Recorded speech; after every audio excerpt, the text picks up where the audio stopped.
Hello दोस्तों यार, कैसे हैं सब भाई? आप सब बढ़िया से होंगे। हाजिर हूं एक नई वीडियो लेके जिसमें बात करेंगे अपाचे 164B के एक मेजर इशू के बारे में।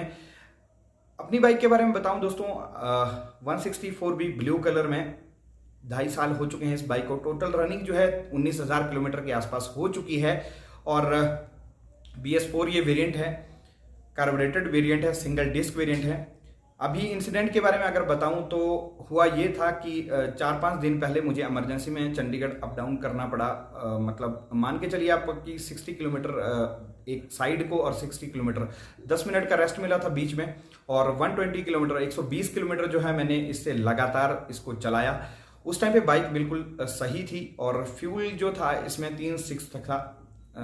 जैसे कि मैंने आप इसके ऊपर काफ़ी वीडियोस भी बना रखी हैं और मैंने बताया भी आपको कि 2 स्टिक्स के बाद इसमें रिजर्व लग जाता है, तो 3 के आसपास मतलब थे स्टिक्स इसमें, तो 3 लीटर के आसपास इसमें पेट्रोल भी था। उस टाइम पे मैंने बाइक को कंपनी की पार्किंग में जो है खड़ा कर दिया था। 3 से 4 दिन बाद जब इमरजेंसी मुझे फिर से कहीं पे जाना पड़ा तो बाइक बिल्कुल भी स्टार्ट नहीं हो रही थी। और अगर मैं मीटर के ऊपर देख रहा था तो वहाँ पे जो फ्यूल की इंडिकेशन आती है, ब्लिंक करता है, वो ब्लिंकर ऑन हो चुका था। और मैं खुद शॉक्ड था कि यार 3 स्टिक्स होने के बाद ये एकदम से ब्लिंकर कैसे ऑन हो गया और स्टिक लास्ट में एक बचा था। कुछ भी समझ नहीं आया। बाइक के साथ 1 से 1.5 घंटा मैं कोशिश करता रहा उसको किक से और सेल्फ स्टार्ट से भी कोशिश की उसको ऑन करने की, लेकिन बाइक जो है वो स्टार्ट नहीं हुई। फाइनली मुझे एक लोकल मैकेनिक के पास उसको दिखाना पड़ा। हालांकि मैं कभी भी लोकल मैकेनिक की हेल्प नहीं लेता हूँ किसी भी मतलब व्हीकल के अगर कोई भी ब्रेकडाउन होता है। एजेंसी यहाँ से दूर थी, चंडीगढ़ यहाँ से जैसे कि मैंने कहा कि 60 किलोमीटर था, और अगर सोलन की एजेंसी में भी ले जाता तो वहाँ के बारे में तो पहले ही चर्चे हैं कि यार वहाँ तो उनसे मतलब बिल्कुल भी सही नहीं होते हैं, कोई भी प्रॉब्लम कोई भी इनके जो सोल्यूशन नहीं मिलते हैं। इसलिए वहाँ पे लोकल मैकेनिक के पास नज़दीकी था, दिखाई मैंने, और उसने भी 1 से 2 घंटे उसको चेक किया। मुझे मजबूरी में उसके पास ही वो बाइक छोड़नी पड़ी। बाद में बड़ी मुश्किल से चंडीगढ़ पहुंच के मैंने गाड़ी वहां से लेके फिर तब गांव पहुंचा, तो मैंने उसके पास वो खड़ी कर दी थी। उस टाइम पे ऐसा था कि जो एयर फिल्टर असेंबली है वहां तक पेट्रोल पहुंच गया था, और मैं मतलब देख करके ऐसा दुख हो रहा था कि यार ऐसा क्या हो गया, क्योंकि ऐसा तो था नहीं कि पहली बार इतना रेव मतलब हार्ड रेव किया था, रफ चलाया था। अक्सर ऐसे ही चलाता हूँ।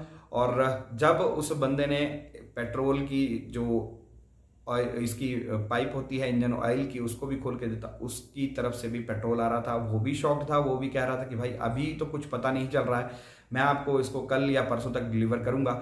नेक्स्ट डे जब मैंने गांव से उसको कॉल करके पूछा तो उसने कहा कि अभी तक पता नहीं चल रहा। और मैं इतना ज़्यादा टेंशन में हो गया था कि यार ऐसा कैसे हो सकता है। मतलब 8 साल हो चुके हैं, 8 से 9 साल बाइक को चलाते हुए, इस बाइक को 2.5 साल हो चुके हैं और अभी तक ऐसा कुछ नहीं हुआ था। और जैसा कि अगर आपके साथ भी ऐसा कुछ होगा आप बिल्कुल शॉक्ड हो जाओगे और ऐसी मतलब टेंशन में कि यार, क्योंकि बाइक ऐसी चीज़ है, बहुत प्यारी चीज़ है, और अगर वो सही नहीं है तो आपको रात को नींद भी नहीं आती।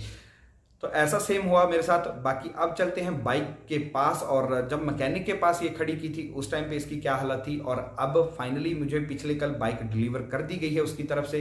तो अब बाइक को भी देखते हैं और मेन रीज़न बताऊंगा आपको कि क्या हुआ था और उसको मतलब उस चीज़ से आपको भी बचना चाहिए। तो चलते हैं पहले बाइक के पास। तो दोस्तों ये रही बाइक आपके सामने, और जैसा कि आप यहाँ पे देख पा रहे होंगे ये इंजन ऑयल मिक्स्ड पेट्रोल हो चुका है। और ये जो एयर फिल्टर असेंबली है इसके नीचे जहाँ पे एयर फिल्टर मतलब फिट होता है उसके जस्ट नीचे तक जो पेट्रोल इसने निकाला बंदे ने पाइप के थ्रू। और यहाँ पे जो पाइप मैंने कही थी कि इंजन ऑयल की पाइप, ये भी इसने खोल रखी है। और इसके जैसे कि आप नीचे देख पा रहे होंगे ये इंजन ऑयल नहीं है, इंजन ऑयल ब्लैक कलर मतलब ऐसा गाढ़ा सा होता है, लेकिन ये पेट्रोल है और ये मिक्स हो चुका है। यहाँ पे सबसे बड़ा इशू ये हो गया था इसके लिए भी कि यार इंजन ऑयल के साथ पेट्रोल कैसे मिक्स हो सकता है। इसलिए फिर इसने कहा था कि यार इसको 1 दिन या 2 दिन। तो फाइनली दोस्तों ये बाइक डिलीवर हो चुकी है और 2 दिन के बाद ये डिलीवर की गई। टोटल अगर खर्चे की बात करूं तो 2000 के करीब इसके ऊपर लग चुका है, मतलब 2000 का चूना खड़े खड़े लग गया यार। हालांकि एक छोटी सी गलती थी, शायद उसके बारे में आप भी अनभिज्ञ होंगे, आपको भी उसके बारे में पता नहीं होगा, उसके बारे में बाद में बात करते हैं। फिलहाल जो है इस बंदे ने क्या क्या इस बाइक में किया, एक तो एयर फिल्टर जो है वो चेंज किया गया है। जैसे कि आपने पिछली क्लिप देखी थी, एयर फिल्टर नीचे गिरा हुआ था, तो यहाँ पे एयर फिल्टर भी चेंज हो चुका है इस बाइक का। कार्बोरेटर की पाइप जो है वो उसने चेंज की। उसके बाद इंजन ऑयल जो है वो कम्प्लीटली चेंज किया गया है यहाँ पे। बाकी हुआ क्या था एग्जैक्टली मैं बताता हूँ आपको कि जैसे कि मैंने ये कहा, इस पाइप से भी जो है पेट्रोल आ रहा था। इसका रीज़न क्या हुआ, इस वाली ये वाली पाइप है, इस यहाँ से भी मतलब हर जगह से पेट्रोल जो था वो मिक्स आ रहा था इंजन ऑयल के साथ, और इसका मेन रीज़न था कार्बोरेटर। क्या हुआ था कि जब मैंने इस बाइक को खड़ा किया था कंपनी में, वो एक तरफ से मतलब ऊंचाई की तरफ को, इसका फ्रंट पार्ट जो था वो ऊंचाई की तरफ को था, और फ्यूल नोब जैसा कि अभी आप देख पा रहे होंगे, फ्यूल नोब को ये रिज़र्व की तरफ है अभी, और ये ढलानदार जगह पे खड़ी की गई थी। उस टाइम पे भी जो ऑयल मतलब जो पेट्रोल की जो नोब थी वो रिज़र्व की तरफ से मतलब रिज़र्व पे थी, और कार्बोरेटर जो है वो ओवरफ्लो कर गया। कार्बोरेटर से पेट्रोल निकल के ये पहुंचा हमारा, जैसे कि मैंने कहा था कि ये एयर फिल्टर असेंबली तक जो है वो पेट्रोल पहुंच गया। उसके बाद जो इंजन ऑयल के साथ मिक्स हुआ, और जैसे जो पाइप अभी मैंने दिखाई थी आपको, यहाँ इस जगह तक मतलब इसके नीचे तक, यहाँ से उसने पाइप निकाली थी नीचे की तरफ को, तब जाके पेट्रोल ड्रेन किया।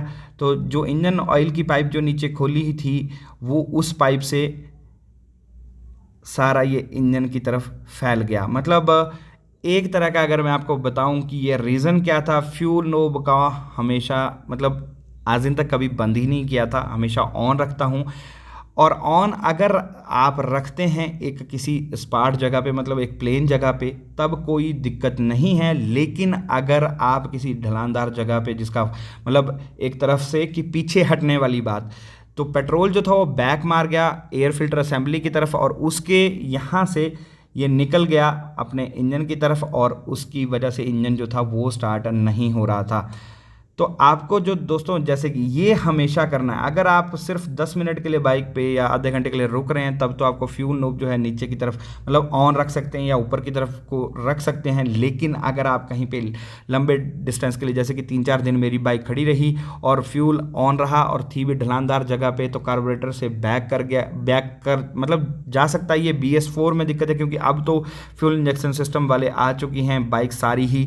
तो कार्बोरेटर की वजह से ये सबसे बड़ा पंगा हुआ, जिसकी वजह से 2000 रुपये खर्चा हो गया। और दोस्तों सबसे बड़ी मेन बात कि अगर किसी अनजान जगह पे आप किसी ज़्यादा टाइम तक रुक रहे हैं, ये चीज़ इंश्योर कर लें, क्योंकि शुक्र है कि लोकल मैकेनिक यहाँ पे पास में ही था, इस वजह से मैं लेके जा पाया। नहीं तो आपको किसी पिकअप या किसी और गाड़ी का बंदोबस्त करना पड़ेगा, उसमें खर्चा ज़्यादा हो जाएगा। हालांकि जैसे कि मैंने कहा कि बंदे की ठीक है मेहनत, उसके लिए उसने 500 से 700 रुपये ज़्यादा लिए, बाकी इंजन ऑयल का जायज़ था और एयर फिल्टर का भी मतलब प्राइस के हिसाब से तो 2000 रुपये ठीक है। आप भी इस चीज़ से बचें और फ्यूल नोब का हमेशा ध्यान रखें। अगर कार्बोरेटर वाला वर्जन है आपके पास, बाकी फ्यूल इंजेक्शन वालों को ये टेंशन लेने की ज़रूरत नहीं है। तो दोस्तों कैसी लगी आपको ये वीडियो, पसंद आई तो प्लीज़ लाइक और शेयर ज़रूर करना। मिलेंगे नेक्स्ट वीडियो में।